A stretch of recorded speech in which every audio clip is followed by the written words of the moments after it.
Good, happy Wednesday evening, November 18, 2020. I'm Riley King, and welcome to this Wednesday evening edition of The News with Riley King. We have a lot of news to get to this evening, so let's begin. First up, we're going to begin with your COVID-19 dashboard from Johns Hopkins University in Medicine. Let's take a look at that right now. And here's a look at that information for all of you right now. Global cases are 56,075,527. U.S. cases are 11,485,176. Global deaths are 1,346,167. U.S. deaths are 250,029.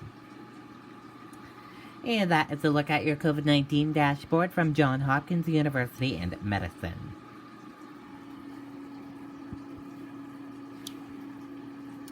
Today, Pfizer vaccine is at 95% effective in final analysts plan to seek emergency authorization within days.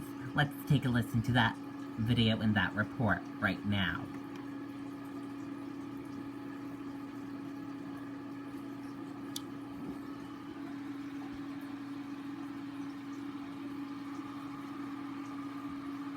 Good morning, everyone.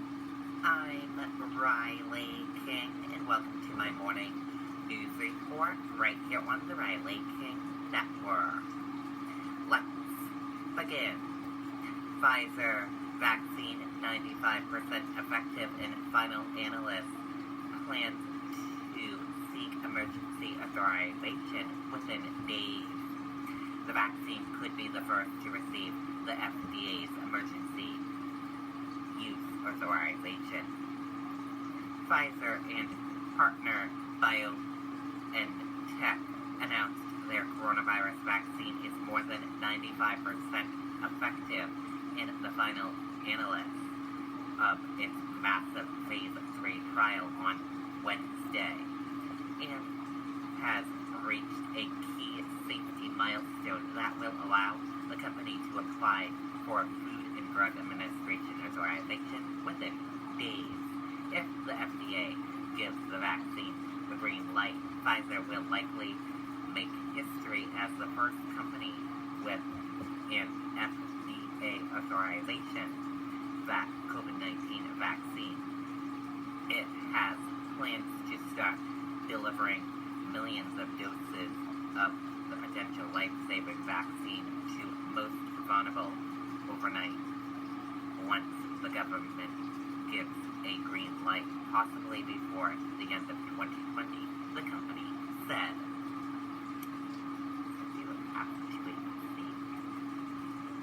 Just last week, Pfizer and BioNTech announced their vaccine was more than 90% effective, according to a primarily analyst based on the first 94 patients to develop symptoms of COVID-19 in the trial of more than 43,000 volunteers. But with the pandemic raging in the United States and across the globe, it didn't take long for even more volunteers to become affected, quickly bringing Pfizer's trial to 170 COVID-positive cases, exceeding the threshold needed for a final analysis on the vaccine's effectiveness. And that does it for this morning news report right here on the Riley King Network. I hope you all have a great rest of your day, and I'll see you back here later on today for another news report. Goodbye, everyone. Okay, and there you go on that video and that report. We can also tell you, today news came out right when New York City schools were getting ready to close this evening, around 3 p.m. and 4 p.m., that NYC schools closed through Thanksgiving. move to remote learning. Let's take a listen to that video right now from ABC 7 and Y.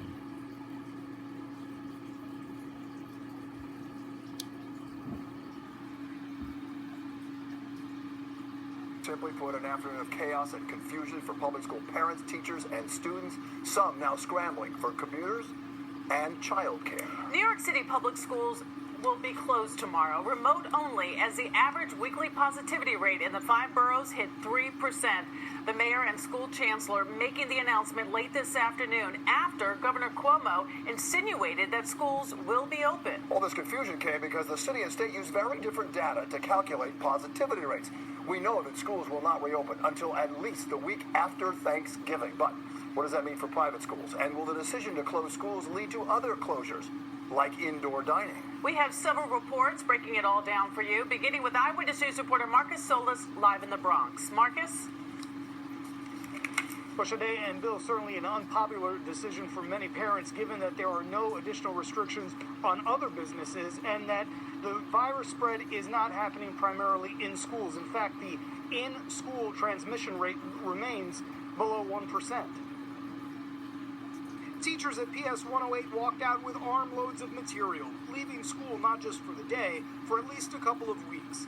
In-person instruction in New York City's public schools is on pause because of rising COVID rates.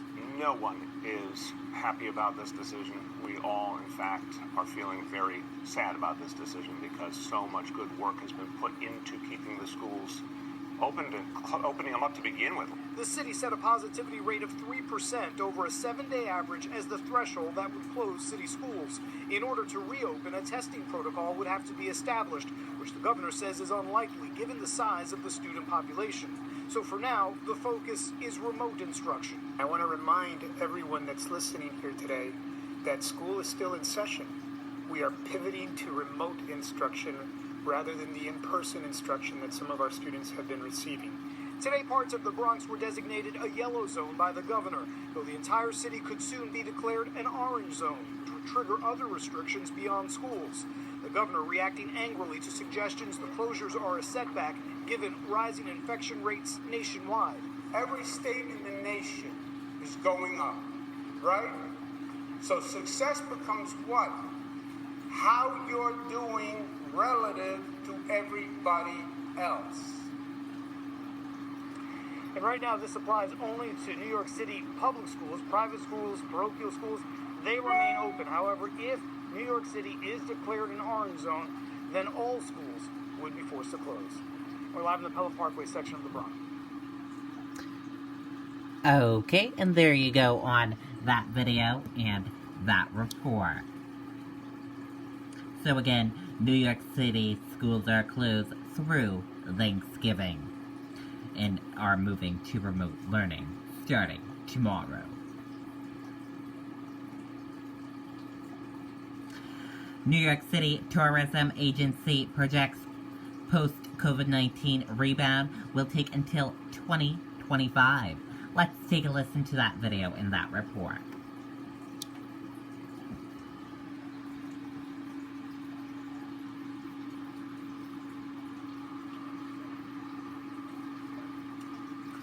Good afternoon, everyone. I'm Riley King, and welcome to my afternoon news report right here on the Riley King Network. Let's begin. New York City Tourism Agency projects post-COVID rebound will take until 2025. A troubling new forecast about post-pandemic tourism in New York City predicts the city won't see a full rebound until 2025. The Big Apple attracted nearly 67 million visitors last year, but NYC and Company, the city's tourism promotion agency, now projects that the bounce back won't begin until the middle of next year, with a return to pre-pandemic totals in 2025. The New York City travel industry began in 2020 in good position for another record year, with very strong performance in January, February, and early March, the agency said.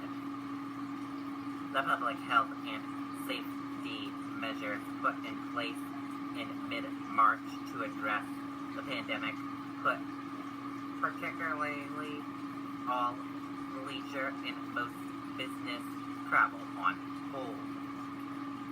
That caused an unmatched drop in visitation over the past 9 months, and the year is on pace to finish with tourism down 66%. The dramatic market was only 1/3 of typical annual travel and was particularly sustained by regional travel, which began to pick up in summer. The international market was down over 80% compared to last year, as inbound international travel has been frozen since April. With a plan for widespread vaccination taking shape for Q1 2021, the outlook for a pickup in regional and short-haul domestic travel will begin to lift the levels of visitation in late spring, early summer, the agency said. If health breakthroughs link with lifting restrictions on activities and gatherings, the pace may move more quickly. Officials said the international market will take longer to catch up, but could pick up 2 million visitors by year end. Given the uncertainty generated by the pandemic for economic recovery and consumer confidence in travel, the conservative outlook takes us to 2024 to top the 2019 benchmark, the agency said. The overall industry could be back up to 2019 levels in 3 years, especially if business travel restrictions affecting a large event and meetings are eased in 2022. At the same time, New York City's strong position with international travel could help revive the cautious global travel market sooner. The agency said it is worth noting that international travel after September 11, 2001 took 4 years to fully recover. And that does it for this afternoon news report right here on the Riley King Network. Thank you for watching this afternoon news report. I hope you all have a great rest of your day, and I'll see you back here later on today for another news report. Goodbye, everyone. Okay, and there you go on that video and that report. GOP senators blast Trump's firing of election security official. A trouble mistake. Senator John Cornyn said firing curbs adds to the confusion and chaos. In a rare and intense of breaking ranks, GOP senators on Wednesday rowdily criticized President Donald Trump's firing of Chris Curbs, a top election security official who publicly contracted his claim of voting fraud. Former Army Green Beret plead guilty to espionage charge. A former Army Green Beret has pleaded guilty to divulging military secrets to Russia. U.S. hits Iran with new sanctions as Pompeo defends strategy. The United States is hitting Iran with new sanctions as Secretary of State Mike Pompeo makes the case that undoing the actions of the Trump administration would be foolish and dangerous. And let's take a look at that U.S. stock market and see how the U.S. stock market closed for this Wednesday evening.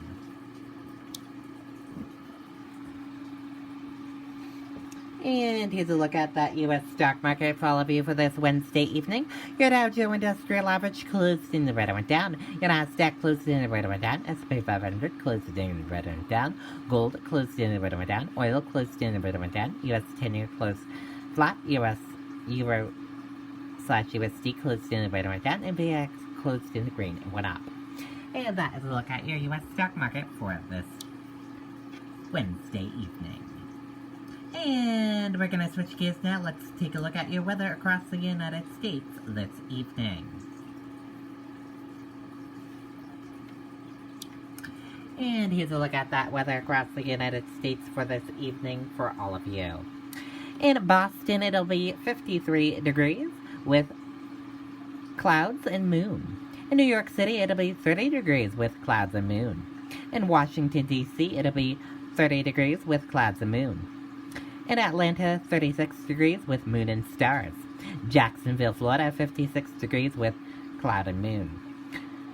Tampa Bay, Florida, 60 degrees with cloud and moon. Miami, Florida, breezy with 72 degrees. Dallas, Texas, 53 degrees with clouds, moon and stars. Sorry about that.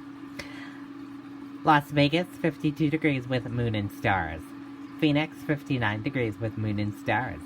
Los Angeles, 51 degrees with moon and a few clouds. And San Francisco, 47 degrees and windy. And that is a look at your weather across the United States this evening. And that does it for this evening edition of The News with Riley King. Thank you for watching this evening edition of The News with Riley King. Have a great rest of your evening. I'll see you back here tomorrow for another edition of The News with Riley King. Good night and goodbye, everyone.